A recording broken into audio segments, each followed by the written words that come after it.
huge and shattering for boys, and I wish people would talk about it a lot more than they do. Speaking of fathers, it is Holy Week, and I've been talking about this all week. And today is Maundy Thursday, and always people say Maundy. Maundy is from a Latin word meaning commandment. This is the day we celebrate the Last Supper, or remember the Last Supper when Jesus gave the commandment, a new commandment, which is that we love one another as He had loved us. My father died on Maundy Thursday about 14 years ago, I think it is, which was just like now. It came together with Passover, so it was a kind of a meaningful thing for me. When I realized that I was going to become a Christian, I thought the one problem this is going to create, the worst problem it's going to create, is going to bring my father and I to absolute blows. I mean, my father and I never really got along, but we had made a separate peace. He loved the grandkids. He was a great granddad. He was a good person. He just wasn't a good father for me. I don't think I'm not sure whether he was a good father for my brothers. They would have to say that. But for me, we didn't get along, and we'd always had a really hard time. But we'd made a separate peace. But this, I knew, was going to end that peace, because when I was a kid, I've told the story many times, but he walked in on me reading the Bible, and he got so upset. I was reading the Gospels, and he got so upset. I was reading them for literary purposes. I had absolutely no faith whatsoever. I didn't think it was a true story. I was just going through it because I realized how important it was to Western literature, and I wanted to be a writer. I was about 15, I guess, 14, 15, and he walked in on me, and which always cracks me up because he could have walked in on me not just reading porn, he could have walked in on me living porn at that point. And he was furious, and he said to me, "If you ever convert, I will disown you." And I was obviously at that age, I was making a living. I wasn't worried he was going to disown me. But I did realize it was going to just bring us to any end to any separate peace we had. But I realized I had to tell him, because I knew that I'm a public person. I knew I would give an interview at some point or write an article about it, and he'd read it in the paper, and I couldn't have that happen. Even though we didn't talk much about personal things, I still didn't want him finding out about it in the paper. So I thought, well, he's going to come out and visit, and maybe I'll tell him then. I was juggling with it. I hadn't been baptized yet. And he came out at Christmas time with my mother to visit, came out from New York, and he came over and he was having a problem seeing double. And he went back home. They went home, back to New York.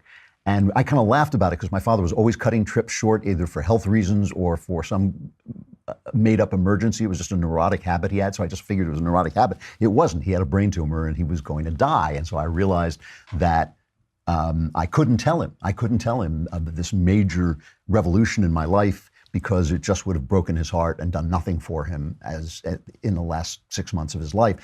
So I ended up going back this kind of split screen life. The priest who was going to prepare me, the Episcopal priest who was going to prepare me for baptism, also lived in New York. And I would fly back to see my father, who was slowly failing, and then I would go from his apartment downtown to see the priest and talk about preparing for baptism. And finally, if you want to read more about this, it's in my book, The Great Good Thing, which is my memoir about my conversion. But finally, I went back, and I was actually literally sitting down. I was lowering my backside into the chair to have a drink of wine with the priest. We were in a restaurant right outside Bryant Park, which is the park near the library in Midtown Manhattan. And my brother called me and told me my father had gone into the hospital, and I knew at that point that it was the end. And I went to the hospital many times. I was supposed to leave the next day, but of course I delayed my flight, and it was Holy Week. And I remember once running through the rain, because I got a call, this was the end and I better get there. And I ran through the rain, and I got up to Grand Central Station, and it was 6 o'clock, so it was rush hour. And there was a line for cabs stretching all the way down 42nd Street. And I went up to the front guy in the line, and I said, I want to take your cab. My father's dying. And the guy looked at me with this look that summed up New York. Like, yeah, right. And then he gave me the cab and let me go. It was classic New York. He didn't trust me, but he decided the better part of valor was to let me go. And so his family was gathered around him. My father's family was gathered around him, and he died on Maundy Thursday. And I waited around a while to help my brothers deal with the aftermath. And then I flew back just for Easter, just in time for Easter. And I remember, I have this vivid memory of sitting in this church that I had been attending in preparation for baptism. And I was sitting there, and everything seemed to be bathed in golden light. And part of that was the sun coming in through the fantastic stained glass windows that they had, and part of it was just this kind of aura of grief and exhaustion that was surrounding me. And of course, realizing that an amazing transition was taking place in my life. I had lost a father who I had never gotten along with, and found a father who was giving me so much joy and so much insight into the world. And so I have to tell you, I can testify. So it was a sad story, but at the same time, it was a very joyous transition for me, not my father's death, but my conversion. And I can testify that, that this idea that we can't be bound together by ideals and ideas and stories is a false idea. This idea that we have to be at daggers drawn with one another. We are bound together by the stories that we believe in, and what really, really matters is whether or not those stories are true. You can bind a country together in their hatred of the Jews, the way Hitler bound Germany together, but the Jews don't deserve your hatred, and hatred, of course, is a poison that ultimately poisons the person who is feeling it himself.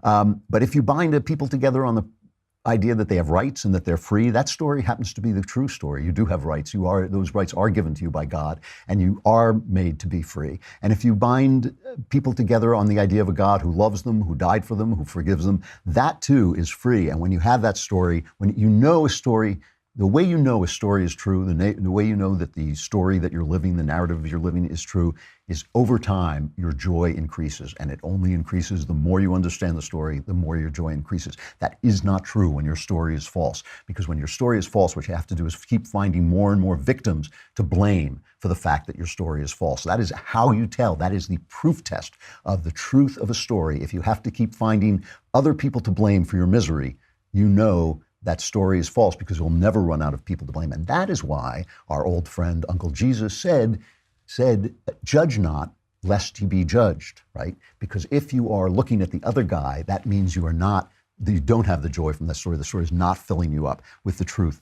and with joy. I am living evidence, living proof that these are the things that bind us together, not blood, not anything else, not history, nothing else. It is these things that bind us most together.